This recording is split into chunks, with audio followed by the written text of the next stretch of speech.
A teoria dos zeroides. Seriam os OVNIs criaturas vivas ou bioformas? Uma teoria muito pouco discutida na ufologia é a de que os OVNIs possam ser zeroides, termo genérico para bioformas ou criaturas vivas que habitam os recônditos do espaço. Este domínio é caracterizado por temperatura virtualmente zero e pressão atmosférica zero. Embora os biólogos possam argumentar que o espaço não é adequado para a biogênese, o astrofísico russo Dr. Vitaly I. Goldansky, da Academia de Ciências da União Soviética e do Instituto de Física Química de Moscou, argumentou que quantidades apreciáveis de material pré-biótico devem ser capazes de se acumular nas regiões ao redor das nebulosas ou nuvens de gás titânicas.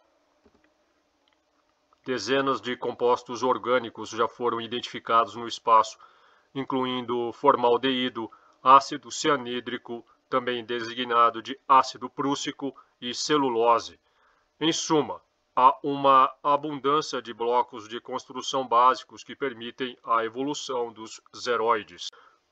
Os zeroides podem variar em dimensionalidade do microscópico ao macroscópico e variam do totalmente simples ao extraordinariamente complexo e podem viver sozinhos ou em vastas colônias.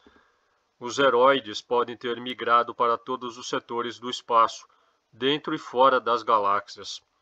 Dotados de mobilidade e inteligência, é concebível que alguns tenham realmente penetrado na nossa zona de existência. A fricção atmosférica pode transformar alguns zeroides em cinzas, e os gases e a temperatura do nosso planeta podem ser letais para outros ainda. No entanto, alguns podem ter desenvolvido um escudo protetor de natureza física ou eletromagnética que lhes permitiu sobreviver à entrada no nosso domínio. Considerando que o nosso universo tem aproximadamente 13,7 bilhões de anos, é concebível que os zeroides representem as primeiras formas de vida no contexto cósmico, talvez até existindo há quase tanto tempo. Com um período de tempo tão longo à sua disposição, os zeroides poderiam facilmente ter seguido muitos caminhos evolutivos diferentes. Eles poderiam variar em dimensão do microscópico ao macroscópico. Morfologias podem variar do completamente simples ao extraordinariamente complexo. Eles poderiam viver sozinhos ou em grandes colônias. Deve-se, é claro, enfatizar que não são esperadas formas humanoides, mas a inteligência pode ser uma característica desenvolvida. Para obter sustento, os zeroides poderiam alimentar-se principalmente de poeira e gás intergalácticos. Também não deve ser negligenciada a possibilidade distinta de que entidades zeroidais maiores possam se deleitar com entidades menores. Os zeroides poderiam ter migrado para todos os setores do espaço, tanto dentro quanto fora das galáxias. Dotados de mobilidade e inteligência, é concebível que alguns tenham penetrado na nossa zona de existência e sido vistos como OVNIs. A fricção atmosférica poderia transformar alguns zeroides em cinzas, e os gases e temperaturas do nosso planeta poderiam ser letais para outros. Contudo, alguns poderão ter desenvolvido um escudo protetor, seja de natureza física ou eletromagnética. Isso lhes permitiria sobreviver à entrada em nosso domínio. Estes seriam OVNIs vivos. Existem dois casos de OVNIs que parecem apoiar este conceito intrigante. Em 1976, na região de Cluj, na Romênia, materializou-se o que parecia ser uma esfera de luz viva, exibindo um comportamento decididamente animado. As fotografias tiradas da entidade passaram em todas as análises. Na Colômbia Britânica, em 1978, a pesquisadora Dorothy Wilkinson Isaac tirou a primeira de muitas fotos de estranhas formas de luz semelhantes a cordas que pareciam vermes espaciais. Usando uma filmadora de 8 mm, ela registrou centenas de sequências inexplicáveis de OVNIs e outras anomalias. Peter Gutila passou anos examinando fotografias, filmes e entrevistas gravadas com Dorothy para produzir uma visão excepcional do trabalho de sua vida no livro Contato com Seres de Luz. Portanto, considerando a vastidão do espaço e do tempo, é certamente possível que pelo menos alguns dos OVNIs possam realmente ser criaturas espaciais vivas. Muitos vídeos da NASA têm mostrado objetos voadores desconhecidos e outras estranhas anomalias espaciais que parecem ser zeroides. A serpente filmada pelo astronauta Franklin Story Musgrave durante a missão STS-61. O único astronauta a voar em todos os 5 ônibus espaciais já construídos e o último astronauta da época do projeto Apollo a deixar o serviço ativo, Franklin Story Musgrave, veterano de 6 missões espaciais entre 1983 e 1996, a última delas aos 61 anos de idade, passou um total de 1.281 horas, 59 minutos e 22 segundos no espaço. Musgrave entrou para o Corpo de Fuzileiros Navais dos Estados Unidos, US Marine Corps, aos 18 anos em 1953. Nos Marines, serviu na Coreia, Japão, Havaí e no Extremo Oriente, onde foi chefe de tripulação de apoio a aviões no porta-aviões USS Wasp. Na Marinha, graduou-se como piloto e acumulou mais de 17.700 horas de voo em 160 tipos de aeronaves civis e militares. Cursou as mais diversas áreas em várias universidades para finalmente graduar-se em medicina pela Universidade de Columbia. Mesmo já estando ligado à NASA, nos anos 60 e 70, clinicou em diversos hospitais e universidades. Musgrave ingressou na NASA em 1967 durante o programa Apollo, aos 32 anos, e trabalhou no desenvolvimento do programa seguinte, o Skylab. Sua primeira viagem espacial foi em 4 de abril de 1983, na STS-6, o primeiro voo da Challenger. Musgrave deixou a NASA em 1997 e passou a trabalhar como relações públicas, porta-voz e consultor das empresas Disney.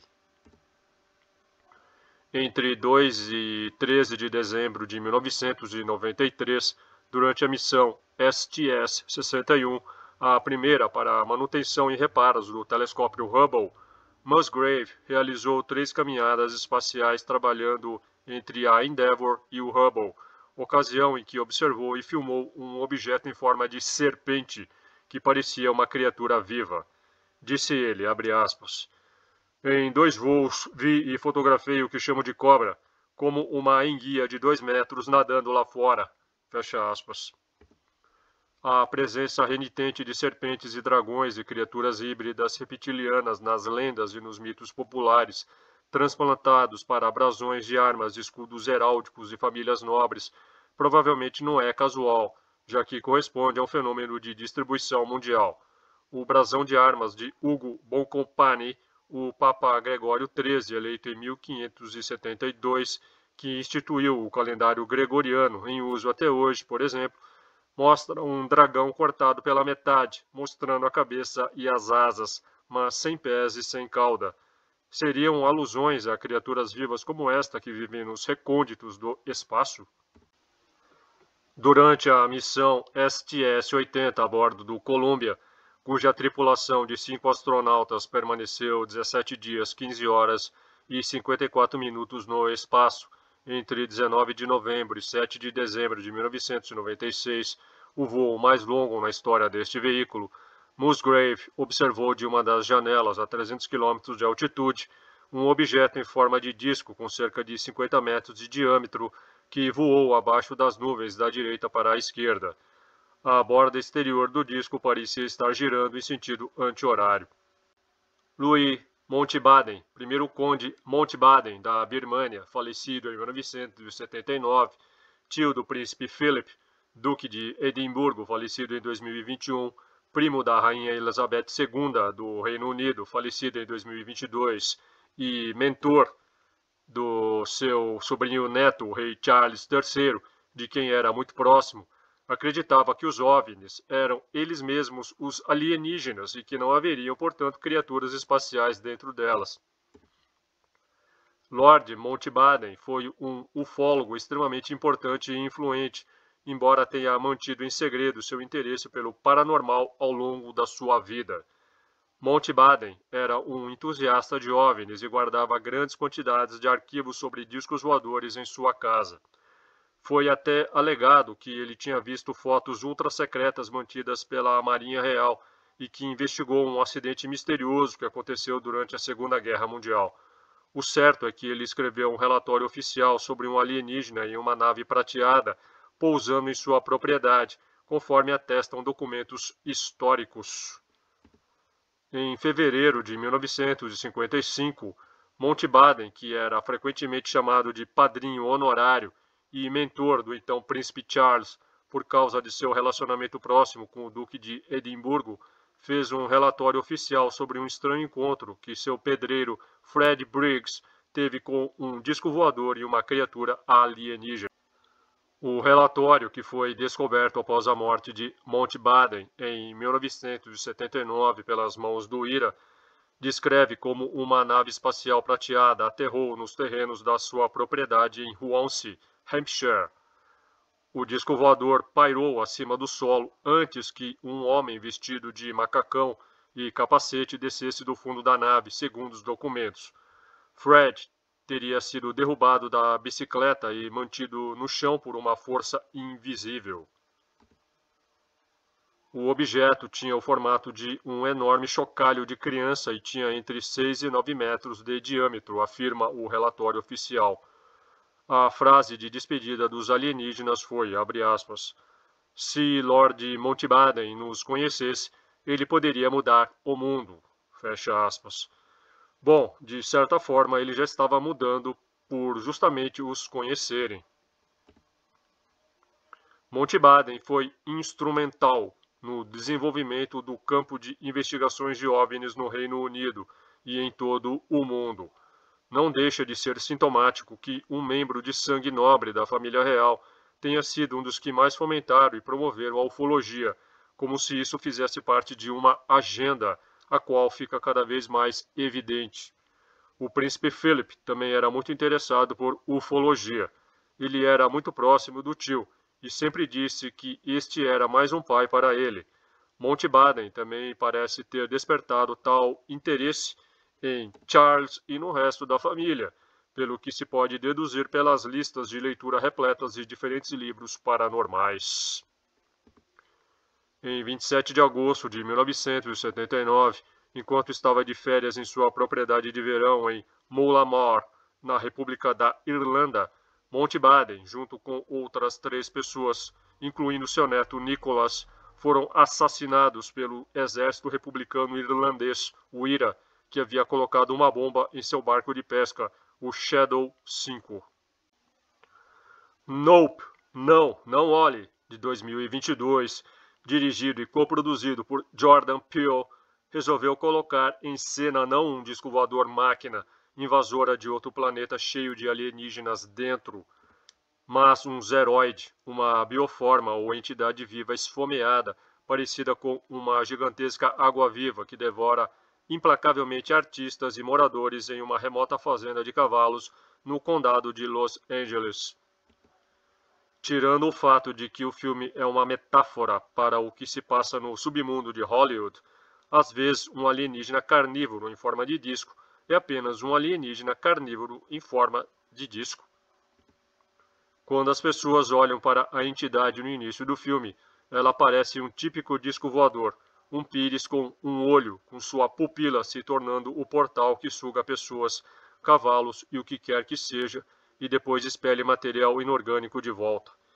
O monstro do filme pode ser um OVNI, mas lembra uma câmera, e funciona como um símbolo da indústria cinematográfica e televisiva, que moldam a compreensão do público sobre a cultura e a história, com base no que está no quadro e no que fica de fora. Embora a nave inicialmente pareça ter sido arrancada dos storyboards de um trailer de ficção científica dos anos 1950, Ela suga as pessoas por meio de um mecanismo que se transforma em uma lente longa ou visor. O Zeroid em Nope é apenas uma bioforma com fome. É apenas uma criatura viva muito grande, e tratá-la como um símbolo em vez de uma criatura viva é um dos grandes temas do filme. Trate os animais como eles são importantes, trate as pessoas como elas são importantes e não estrague sua vida para a posteridade. O cinema é uma arte pela qual vale a pena sofrer? Não, não vale. Portanto, não olhe. Você pode ler esta matéria completa em meu Patreon. Torne-se membro sem ter de pagar nada por isso e acompanhe todos os meus posts públicos, ou torne-se o meu patrono e tenha acesso a centenas de conteúdos exclusivos.